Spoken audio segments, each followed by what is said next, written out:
sabi ko, mawala na lahat sa akin, magtasimba. Buti pa yung tatay ko, natupad niya na yung pangarap niya. Yung dati na pangarap niya sana para sa akin. Naintindihin natin at huwag tayong mapagod na tumulong sa tao. Hindi madali ang relasyon sa magulang, pero anuman ang sagot mo, valid yan. You deserve to be heard.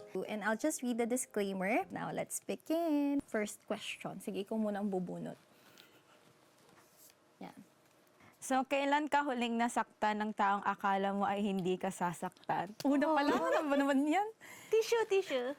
Kailangan mo na. Ano? Sige. Kanina. Mali! Hindi. Siguro last 2 years ago, sa mga taong tinuring ko ding kaibigan, kapatid, and pamilya na rin. Yung parang kumbaga,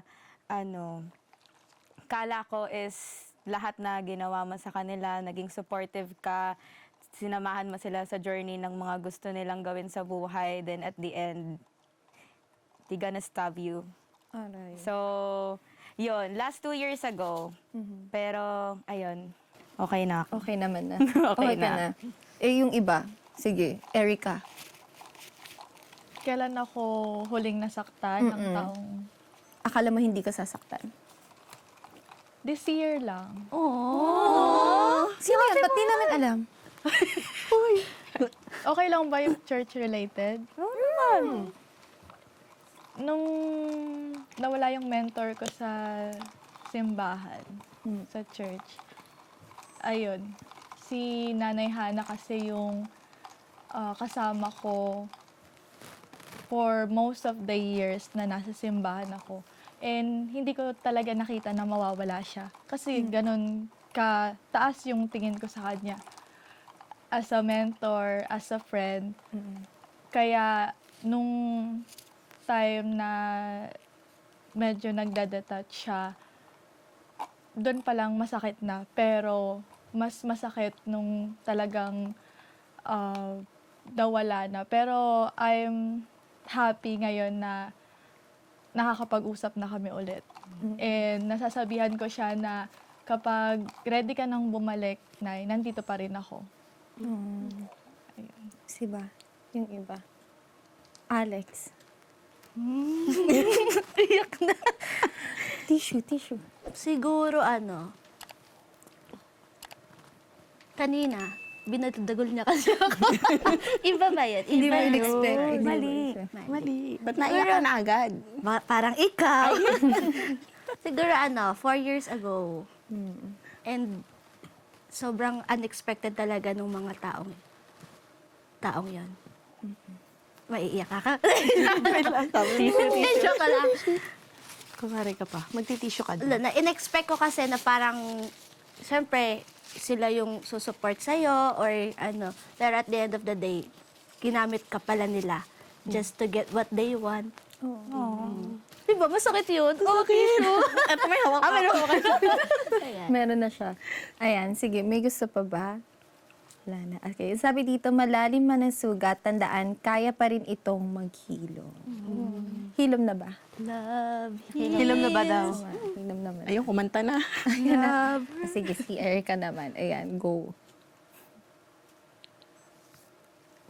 Ako ba mag-read? Sige. Kailan mo naramdaman na ang mundo ay hindi patas?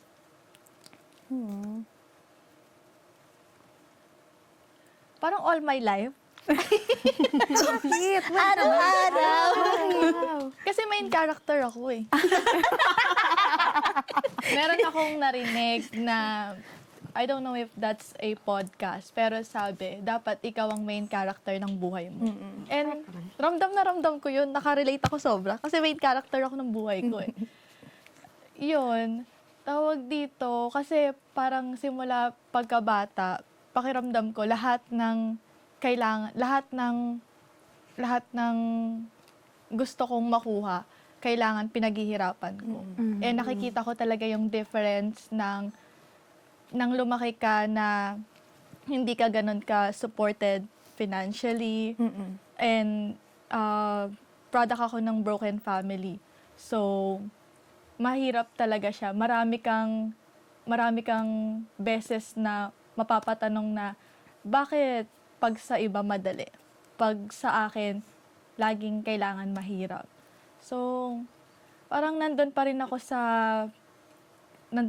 sa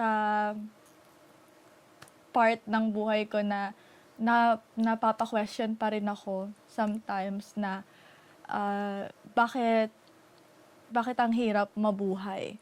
Pero by the grace of God, nandito pa rin naman ako.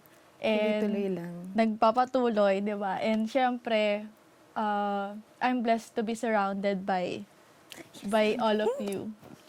Tada ba? Diba? Mas ano, you make Nagkakatouch naman. you make life bearable for me. Alam mo yun. Diba? Sa akin yun credit is on. Ipopost ko yun mamaya. You make life bearable for me.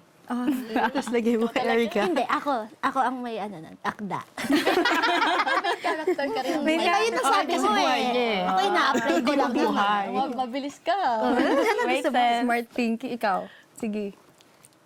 Ayaw, may iyak ako eh. Tissue. We have a lot of tissues. Hindi kasi nakaka-relate din ako sa kanya. Galing din ako sa broken family. Mahirap talaga na wala kang... Oo, sabi sa'yo, ayoko maiiyak. It's okay. Hindi, yun nga. It's a safe space. Face. Yun nga na lumaki ka na hindi kompleto yung pamilya mo and kailangan ko mag-mature agad. Ayun. Ano ulit? Kailan mo naramdaman na hindi patas ang mundo? Ayun.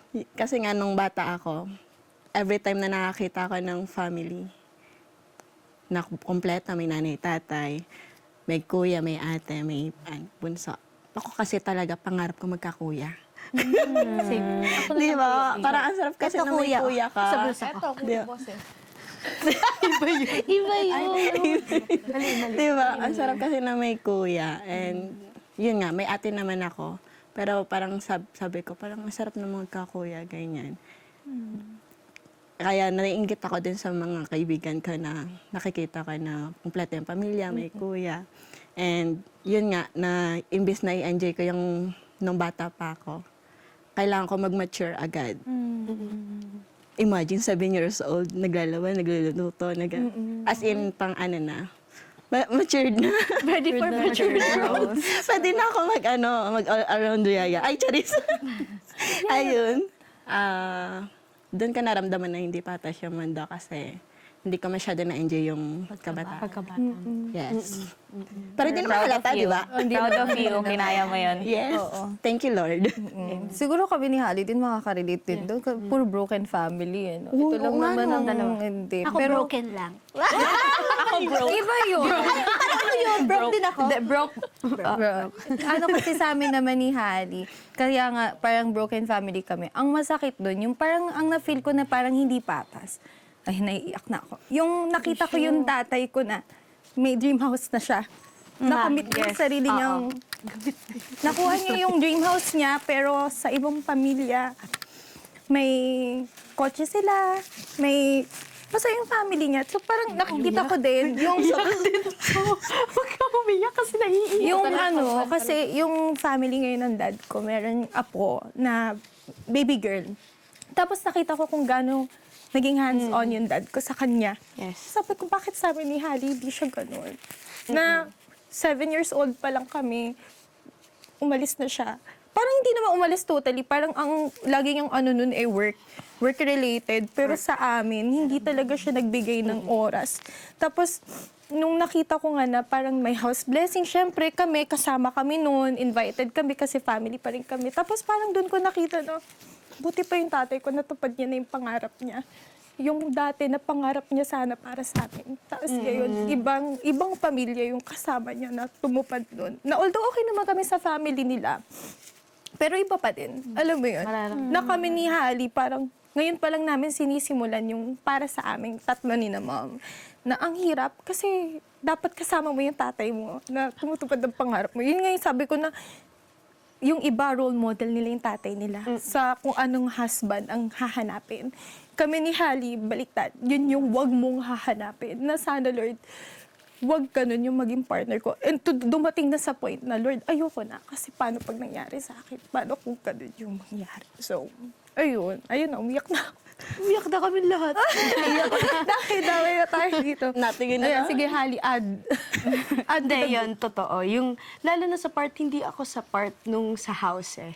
Kasi actually, ilang years din naman before nila natupad yung house. Ano ako, dun sa part na, yung sa apo nga, which is anak sa pamangkin ni Tito Rose. Kasi, oh my gosh, kasi daddy's girl ako. Daddy's girl talaga ako. And, ang hirap kasi, ako yung naging resentful sa amin ni Annie. Ilang years kami bago naging okay sa kanya. 12 years, 11 years. And, ayun, ang hirap kasi, kumbaga, di ba, okay na nga kami sa kanya.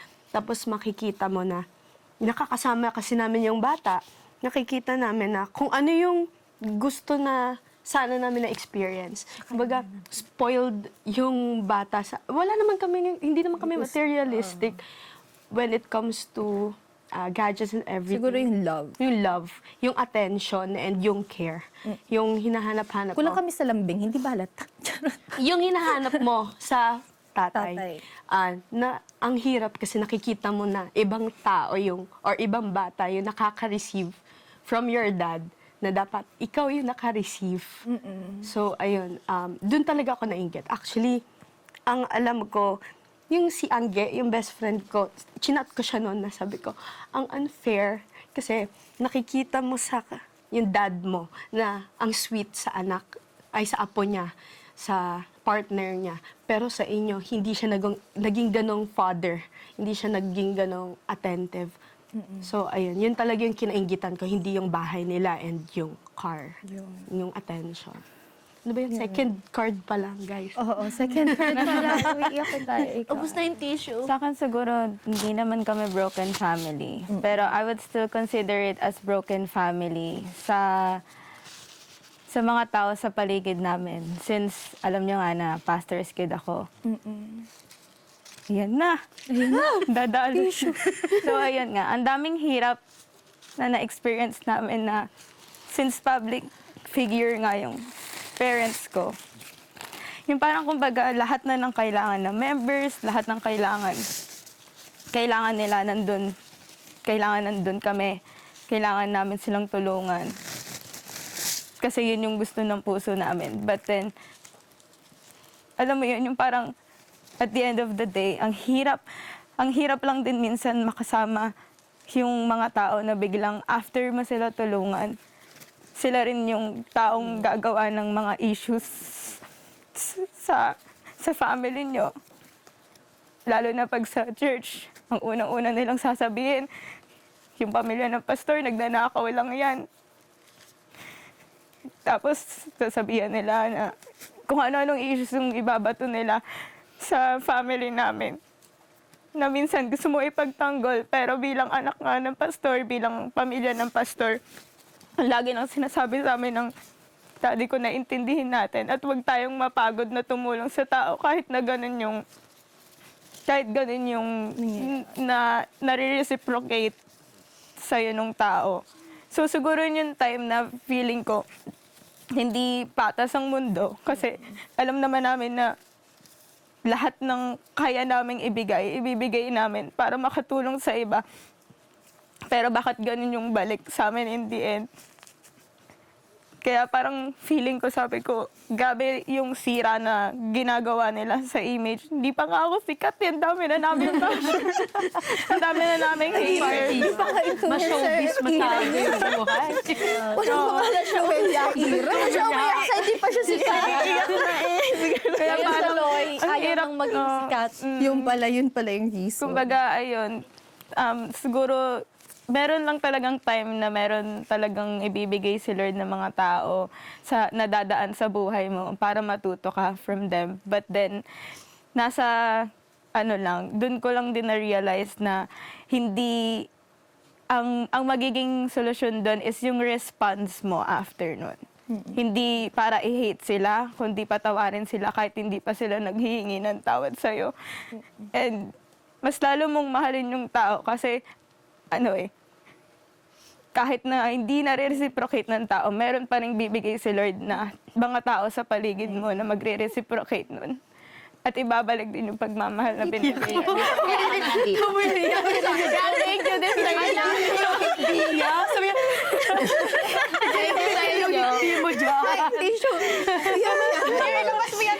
Kaya mo kami ang friend na hindi ka iiwan at di ka tatraydurin. Yun. Kasi Kaya thank you sa harapan inyo. Mas okay na sa akin na small lang circle, but I know na totoo yung circle na meron ako. Kaya hindi ka namin naman sisiraan kasi ngayon pa lang nagbabardagulan na Ay, naku, tayo. harap-harapan niyo ako sinisip. Salamat. Love you. Si Alex, ayan. Hindi. Siguro. Teka, Pwede na ako umiyak teka, kasi pwede moment na ko ako na. umiyak. Moment ko Wait na, lang. di ba? Ako na May iiyak. tissue. Okay, wait. Ito na tissue, oh. Prepare. Hindi. Kasi 5 kaming magkakapatid. Nung time na yung mga kuya at ate ko yung lumalaki, di naman sabihin kong mayaman, pero merong pera. May kaya talaga sa buhay. Kasi simula bata sila, nag-aaral sila sa private school. Though hindi ko naman yun kinasasakit na bakit sila sa private school. Pero kasi ako, yun nga, nung time na ako na yung pinanganak, pang-apat kasi ako, bakit parang ba't ganun yung mundo? Nung time ko na wala na akong maranasan kahit singkunduleng, ganun. Pero hindi ko naman sila sinisisi kasi syempre mahirap ang buhay. Hindi, as much as possible bilang magulang, ipoprovide mo kung anong kaya mo ibigay sa mga anak mo. Pero yun nga, sabi ko, bakit kailangan sa time ko pang ganon? Pero yun yung yun nga, public school. Masaya naman ako sa public school, pero dumating kasi sa point na minsan, ang pera lang na meron ka, pamasahe papunta, pero pamasahe pabalik, wala. Kailangan ko maglakad. Ang layo-layo. Napagod ako. Ang ikli-ikli ng bias ko. Tapos naglalakad pa ako. Kaya palang payat mo nun. Oo. Tapos, grade school pa lang ako, siguro grade 5. Yun nga yung pinag-uusapan namin nung nakaraan. Kinailangan kong magtrabaho agad na nagtitinda ng fishball, lahat ng ganon. Even sa school noon, hanggang high school ako, nagtitinda ako ng mga ganito. Para yung, Empanada, ako na yung, ganun. di ba, ayan o, empanada. Tinda ko yan. Sa'yo pala galing ka. Sorry. Pero, ayun nga, kinailangan kong gawin yan kasi hindi naman sa hindi bibigay sa akin ng magulang ko. Pero ayoko nang dumagdag dun sa burden na yan. Kasi may bunso pa kami na nag-aaral din. And hanggang nag-college ako, pinagsasabay ko talaga na aaral, trabaho. Na-amaze nga ako, kinaya ko yun. Kasi accountancy pa yung kinuha ko. Kaya may mga buhay akong tigyawat dyan. Kasi stress yan Naghirapan sa mo akin. yan. Kaya sabi ko nun, hindi naging patas yung mundo sa akin. Pero ngayon, papakita ko sa mundo, eto ako. Hindi mo kailangan ng Hindi ko, alam mo yun, kaya kong gawin yung mga bagay na pinagkait sa akin ng mundo. Siguro ngayong June na yun. After boards. After boards. Yes. Kaya yan. Ayan, sabi dito, the world isn't always fair, pero kaya mong piliin na gawing mas magaan at mas makulay ang landas na tinatahak mo. True. Yes. Ayan. Next. Ito, sige, di muna ako bubunot, pero ito maganda to. How's your relationship with your father? Dance with my father. Uy, hindi po.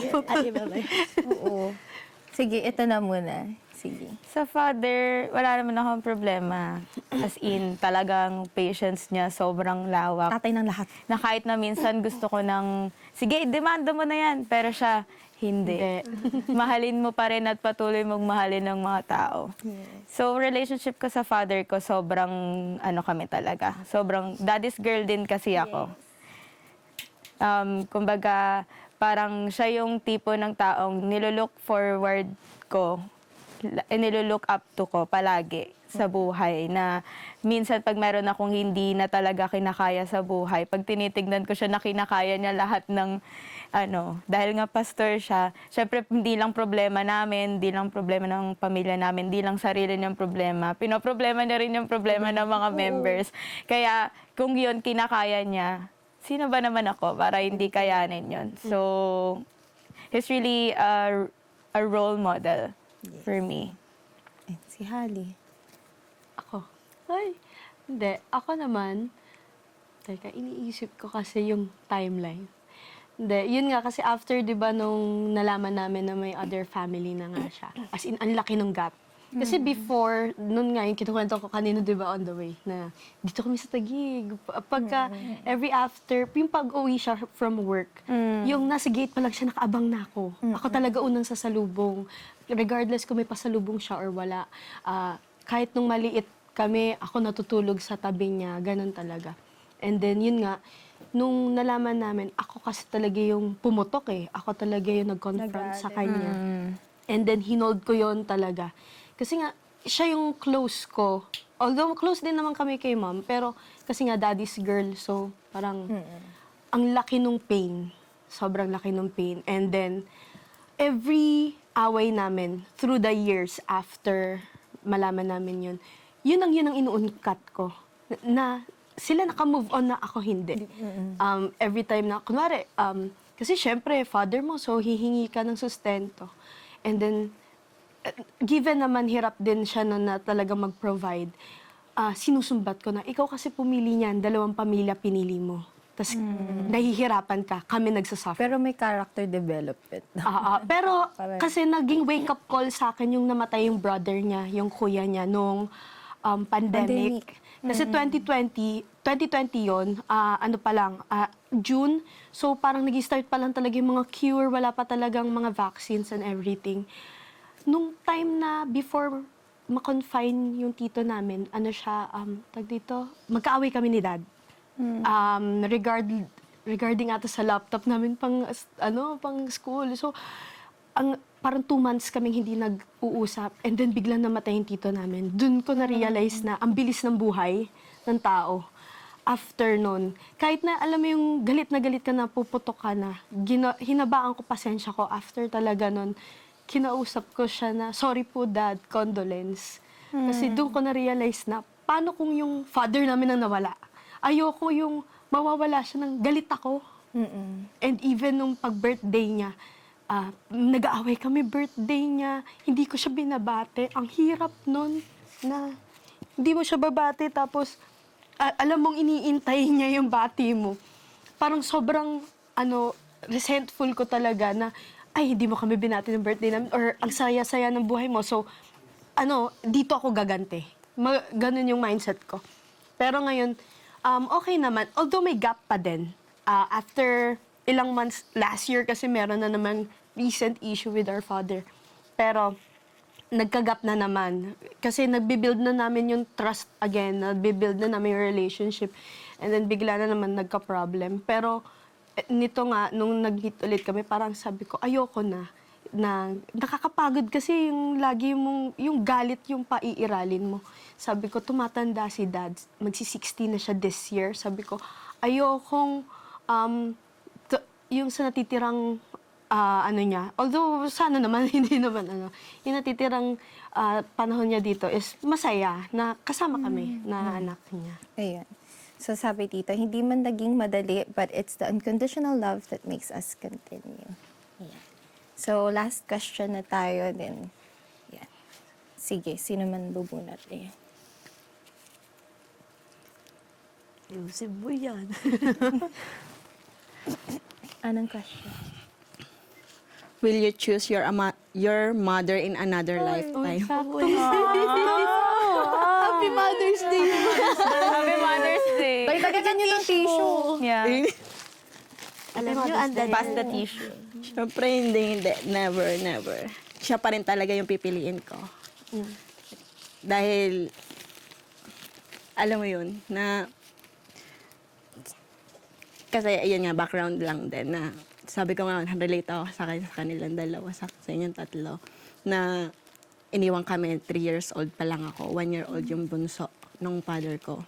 So, talagang si mama talaga yung kumakayod sa pamilya namin And dumating pa sa point na nalaman niyang may cancer siya. Pero hindi siya nagpagamot para supportahan kami. Ayun. Kaya never ko talaga siya pagpapalit. Dahil grabe yung sacrifice ni mother sa amin. Simula pagkabata pa lang. Bure mo, bata pa lang kami. Ang cancer niya, yung bukol sa ibaba ng kidney, jolene yung laki. Pero umabot hanggang sa lumang, parang katulad ng watermelon.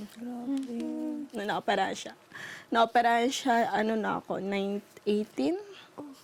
Kaya, hindi ko talaga siya ipagpapalit. As in, never.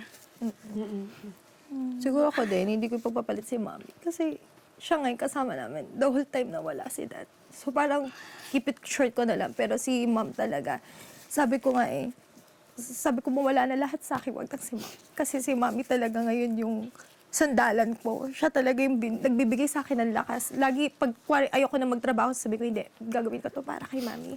Parang kahit sinapasora, tinatanong ako kung ano yung future plans ko, ang lagi ko lang naiisip ngayon, hindi yung para sa akin, kundi kung ano yung mabibigay ko kay Mommy. For mom. Erika.